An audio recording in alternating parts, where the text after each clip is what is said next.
നമസ്കാരം, വിപോൻ മീഡിയയിലേക്ക് സ്വാഗതം. ഞാൻ ഷാജി മോൻ ചൂരൽമല. നോക്കൂ, ഇന്ന് 2026 മാർച്ച് 15. ഇന്ന് നമ്മുടെ തിരഞ്ഞെടുപ്പ് കമ്മീഷൻ ഈ 3 സംസ്ഥാനങ്ങളിലേക്കുള്ള തിരഞ്ഞെടുപ്പ് വിജ്ഞാപനം പുറപ്പെടുവിച്ചേക്കാം. ഏതാണ്ട് ഒരു മാസത്തിനുള്ളിൽ തിരഞ്ഞെടുപ്പ് പൂർത്തിയാവും.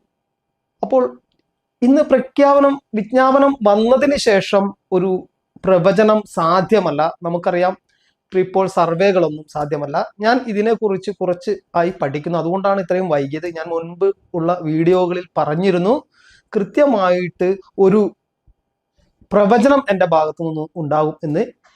എനിക്ക് ആത്മവിശ്വാസമുണ്ട്. നിങ്ങൾക്കറിയാം, മുൻപ് ബീഹാർ, ഡൽഹി തിരഞ്ഞെടുപ്പുകൾ, തിരുവനന്തപുരത്തെ കോർപ്പറേഷൻ തിരഞ്ഞെടുപ്പെല്ലാം കൃത്യമായി പ്രവചിക്കാൻ എനിക്ക് സാധിച്ചിട്ടുണ്ട്. ഡൽഹി ഏതാണ്ട് വളരെ കറക്റ്റായി. നോക്കൂ, ബീഹാറിൽ BJPയുടെ സീറ്റ് നില ഞാൻ 91 പറഞ്ഞത്, അവർക്ക് ലഭിച്ചത് 89. ചെറിയൊരു വ്യത്യാസം മാത്രമാണ് ഉണ്ടായത്. നോക്കൂ, അങ്ങനെ കൃത്യമായി പ്രവചിക്കാൻ കഴിഞ്ഞ ഒരു ആത്മവിശ്വാസത്തിലാണ് ഞാനിത് പറയുന്നത്. ഈ തിരഞ്ഞെടുപ്പിൽ കേരളം എങ്ങനെ ചിന്തിക്കും എന്ന് പറയുവാൻ ധൈര്യപ്പെടുകയാണ്. തദ്ദേശ തിരഞ്ഞെടുപ്പ് ഫലത്തിന്റെ ആത്മവിശ്വാസത്തിൽ UDF ഏതാണ്ട് ഈ ഭരണം പിടിച്ചടക്കും എന്ന് തന്നെയാണ് UDFന്റെ അനുഭാവികളുടെയും നേതാക്കന്മാരുടെയും ഭാഗത്തു നിന്ന് വരുന്നത്. പക്ഷെ എൻ്റെ അനുമാനത്തിൽ അത് തീർച്ചയായും അതിന് സാധ്യത ഇല്ല എന്ന് തന്നെയാണ്. UDFന് എന്നല്ല, കോൺഗ്രസിന് ഇനി കേരളത്തിലേക്ക് അടുത്ത കാലത്തൊന്നും തിരിച്ചുവരവ് സാധ്യമല്ല എന്ന് തന്നെയാണ് പൊളിറ്റിക്കൽ സെനാരിയോ നമ്മോട് സൂചിപ്പിക്കുന്നത്. നോക്കൂ, ഈ ന്യൂനപക്ഷ വിഭാഗങ്ങളുടെ, പ്രത്യേകിച്ച് വിശിഷ്യ മുസ്ലിം ജനസമൂഹത്തിന്റെ പിന്തുണ ആർജിക്കണം, അത് ആർജിച്ചു കഴിഞ്ഞാൽ ഞങ്ങൾക്ക് അധികാരത്തിൽ എത്താമെന്നുള്ള എന്നും മിഥ്യാധാരണ കോൺഗ്രസിനെ മുന്നോട്ട് നയിക്കാറുണ്ട്. അത് മലബാറിൽ പല ഭാഗത്തും അത് സാധ്യമാവുമെങ്കിലും മുസ്ലിം സമുദായത്തെ സംബന്ധിച്ചിടത്തോളം അവർക്ക് എന്ത് ഗുണം കിട്ടും അതിൻ്റെ, അല്ലെങ്കിൽ അവർക്ക് അവരുടെ ഭീതിക്കനുസരിച്ച് അവരെ ഭീതിപ്പെടുത്തുന്ന, അല്ലെങ്കിൽ അവർക്ക് ചില പൊളിറ്റിക്കൽ ഒരു മതപരമായ അജണ്ടകൾ അനുസരിച്ച് കൂട്ടായി വോട്ട് ചെയ്യാൻ ശ്രമിക്കാറുണ്ട് പലപ്പോഴും. അതുകൊണ്ട് തന്നെ BJPയെ തോൽപ്പിക്കുക എന്നത് തന്നെയാണ്. BJPയുടെ എതിരാളികളാണ് കോൺഗ്രസ് എന്നുള്ളത് കൊണ്ട് മാത്രമാണ് കോൺഗ്രസ് ചെയ്യാറ്. കൃത്യമായിട്ട് അത് സംസ്ഥാനത്തിലേക്ക് എത്തുമ്പോൾ BJPയെ ആ രീതിയിൽ എതിർക്കുന്നത് തങ്ങളാണെന്ന്, കോൺഗ്രസിനേക്കാളും ഉപരി സംസ്ഥാനത്ത് മുസ്ലിം സമുദായത്തിന് ഗുണം ചെയ്യുക CPM ആണ് എന്നുള്ളത് കൊണ്ട് തന്നെ ലോക്സഭാ ഇലക്ഷൻ പാറ്റേൺ മുസ്ലിം വോട്ടുകൾ അതേ രീതിയിൽ നിലനിൽക്കാൻ സാധ്യത കുറവാണ്. പക്ഷെ ഒരു ആന്റി ഇൻകംബൻസി, ഒരു ഭരണവിരുദ്ധ വികാരം കേരളത്തിൽ നിലനിൽക്കുന്നുണ്ട്. അതുകൊണ്ട് ഇടതുപക്ഷത്തിന് ചെറിയ വിഷയങ്ങളുണ്ട്. പക്ഷെ അതിനപ്പുറത്തേക്ക് ചില വികസന കാര്യങ്ങളിൽ ഒക്കെ കുഴപ്പമില്ലാത്ത രീതിയിൽ മുന്നോട്ട് പോകാൻ ഈ അടുത്ത് സാധിച്ചു. വിവാദങ്ങളിൽ നിന്ന് കുറച്ച് അകലെയായി. ഭൂരിപക്ഷ സമൂഹത്തിന്റെ വെറുപ്പ് ആവോളം സമ്പാദിക്കാൻ കഴിഞ്ഞതുകൊണ്ട് തന്നെ BJPക്ക് ആ വിഭാഗത്തിൽ നിന്ന് കുറച്ച് വോട്ട് പോയിട്ടുണ്ട്. പക്ഷെ ന്യൂനപക്ഷ വിഭാഗങ്ങൾ ഇപ്രാവശ്യം ഈ തിരഞ്ഞെടുപ്പിൽ കോൺഗ്രസിലും CPMലുമായി വിഘടിച്ച് പോകാൻ തന്നെയാണ് സാധ്യത എന്നുള്ളത് തന്നെയാണ് ഈ കൃത്യമായിട്ട് ഇതിനെക്കുറിച്ച് പഠിച്ചതിൽ നിന്ന് എൻ്റെ അഭിപ്രായം. നോക്കൂ, കേരളത്തെ നമുക്ക് 3ആയി വിഭജിക്കുകയാണെങ്കിൽ, നോക്കൂ, തെക്ക് നമ്മുടെ തിരുവിതാംകൂർ ഭാഗം, അങ്ങനെ തന്നെ പറയേണ്ടി വരും, വിശേഷിപ്പിക്കും തിരുവനന്തപുരം, കൊല്ലം അടങ്ങും തിരുവിതാംകൂർ മേഖല, മധ്യ കേരളം, വടക്കൻ മേഖല, മലബാർ അടങ്ങുന്ന വടക്കൻ മേഖല എന്ന് തന്നെ പറയേണ്ടി വരും. നോക്കൂ, ഈ വടക്കൻ മേഖലയിലാണ് ഇടതുപക്ഷത്തിന് ചെറുതായിട്ടെങ്കിലും സെറ്റ് ബാക്ക് ഉണ്ടാകാൻ സാധ്യത. പക്ഷെ അവിടെയും അവരുടെ കരുത്തുകൊണ്ട് പിടിച്ചു നിൽക്കാൻ, നല്ല സ്ഥാനാർത്ഥി നിർണയം കൃത്യമായിട്ട് ഇടതുപക്ഷം സ്വീകരിക്കുകയാണെങ്കിൽ അവർക്ക് പിടിച്ചു നിൽക്കാൻ സാധിക്കും എന്നുള്ളത് തന്നെയാണ്. മധ്യമേഖലയിൽ ഇപ്രാവശ്യം കോൺഗ്രസിന് വലിയ പരിക്ക് പറ്റാൻ സാധ്യതയില്ല. പക്ഷേ നോക്കൂ, അവിടെ തന്നെ ഇടതുപക്ഷത്തിനാണ് മധ്യ കേരളത്തിൽ പരിക്ക് പറ്റാൻ സാധ്യത. വടക്കൻ മേഖലയിൽ ഇടതുപക്ഷം പിടിച്ചു നിൽക്കും. അതുപോലെ തന്നെ തെക്കൻ മേഖലയിലും ഇടതുപക്ഷം ഒരുവിധം അവരുടെ കോട്ടകൊത്തളങ്ങൾ കാക്കാൻ തന്നെയാണ് സാധ്യത. ആകെ അവർക്ക് എതിർപ്പ് വരാൻ സാധ്യതയുള്ളത്, തെക്കൻ മേഖലയിൽ ഇടതുപക്ഷത്തിന് എതിർപ്പ് വരാൻ സാധ്യതയുള്ളത് തിരുവനന്തപുരത്ത് BJPയിൽ നിന്ന് തന്നെയാണ്.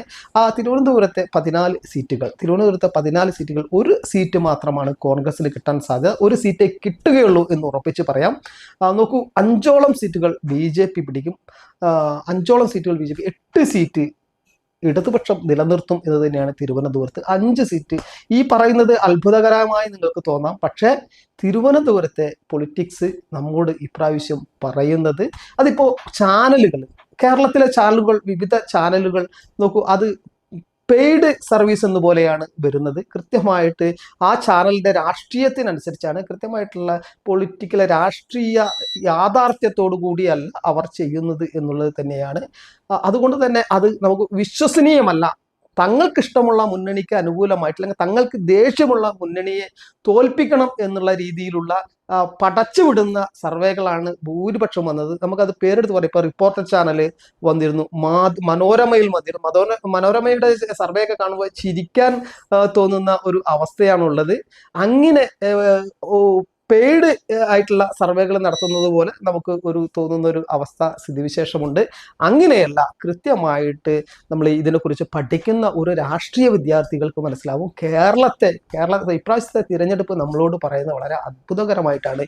ഇതുവരെ മുന്നോട്ട് പോയ ശാന്തമായി ഒഴുകിയ നിള പോലെയല്ല രാഷ്ട്രീയം. അങ്ങനെയായിരുന്നു കേരള രാഷ്ട്രീയം. കൃത്യമായിട്ട് ഒരു തവണ ഞാൻ അല്ലെങ്കിൽ ഒരു തവണ നീ എന്നുള്ള രീതിയിൽ ശാന്തമായി ഒഴുകിയിരുന്നത് അതുപോലെയല്ല, അത് ഗതിമാറി ഒഴുകുകയാണ് എന്ന് തന്നെയാണ് ഈ തിരഞ്ഞെടുപ്പ് നമ്മോട് പറയുന്നത്. നോക്കൂ, ഇതുവരെ നിയമസഭയിൽ എത്താത്ത ഒരു രാഷ്ട്രീയ പാർട്ടി, ഒരു രാഷ്ട്രീയ പ്രസ്ഥാനം ഇത്തവണ അവരുടെ ഒരു എം എൽ എ കേരള നിയമസഭയിൽ ഉണ്ടാവും എന്നത് തന്നെയാണ് നമ്മളോട് ഇപ്പോഴത്തെ സാഹചര്യങ്ങൾ സൂചിപ്പിക്കുന്നത്. നോക്കൂ, 2020യുടെ ഒരു എം എൽ എ ചരിത്രത്തിൽ ആദ്യമായിട്ട് ഈ കേരള നിയമസഭയിൽ ഉണ്ടാകും എന്നുള്ളത് തന്നെയാണ് സൂചിപ്പിക്കുന്നത്. അതുപോലെ തന്നെ ഞാൻ എൻ്റെ പ്രവചനത്തിലേക്ക് കടക്കുകയാണ്. നോക്കൂ, ഇടതുപക്ഷം, അതായത് LDF ആയിരിക്കും ഏറ്റവും വലിയ മുന്നണി കേരളത്തിൽ. LDF ഏതാണ്ട് ഭൂരിപക്ഷത്തോട് അടുപ്പിച്ചുള്ള ഒരു മുന്നേറ്റം അവർ കാഴ്ചവെക്കും. അവർക്ക് കിട്ടാൻ സാധ്യതയുള്ളത് 60 മുതൽ 67 സീറ്റാണ്. 60 സീറ്റിൽ LDFന് ഒരിക്കലും കുറയില്ല. 60 മുതൽ 67 സീറ്റ് വരെ LDFന് ലഭിക്കാം. 55 മുതൽ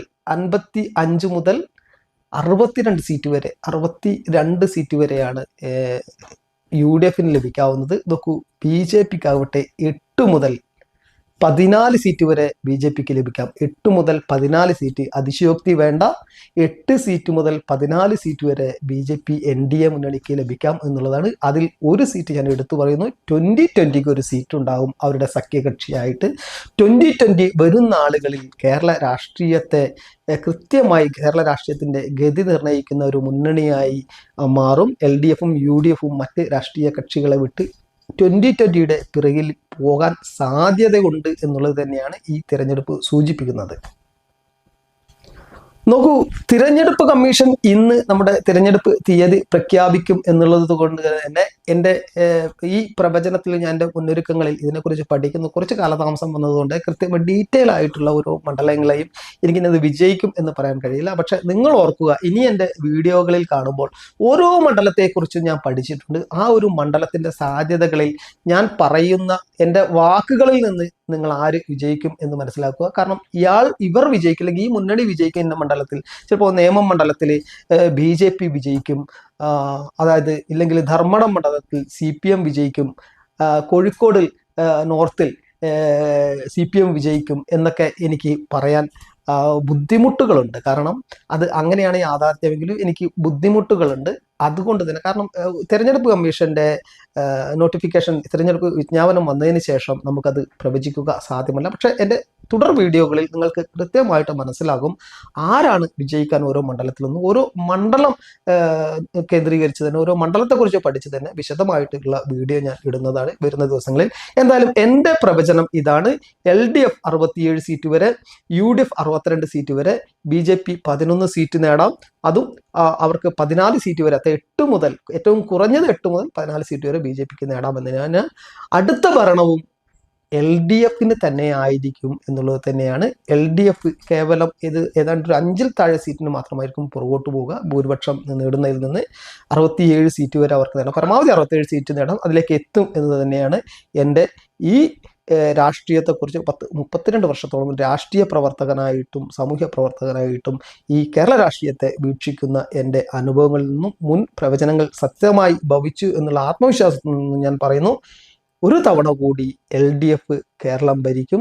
അതുമാത്രമല്ല, BJP NDA നിർണായക ശക്തിയായി മുന്നോട്ട് വരുന്ന ഒരു തിരഞ്ഞെടുപ്പാണ് ഈ 2026-ൽ സുവർണ ലിപികളിൽ ചരിത്രത്തിൽ എഴുതി വെക്കാൻ പോകുന്ന ഒരു തിരഞ്ഞെടുപ്പായി ഈ കേരള തിരഞ്ഞെടുപ്പ് മാറും എന്നുള്ളത് തന്നെയാണ്. നന്ദി. എൻ്റെ മറ്റുള്ള വീഡിയോകൾക്ക് കാത്തിരിക്കുക. സബ്സ്ക്രൈബ് ചെയ്തിട്ടില്ലെങ്കിൽ സബ്സ്ക്രൈബ് ചെയ്യുക. വീഡിയോ മുഴുവനായി കാണാൻ അഭ്യർത്ഥിക്കുന്നു. നന്ദി, നമസ്കാരം.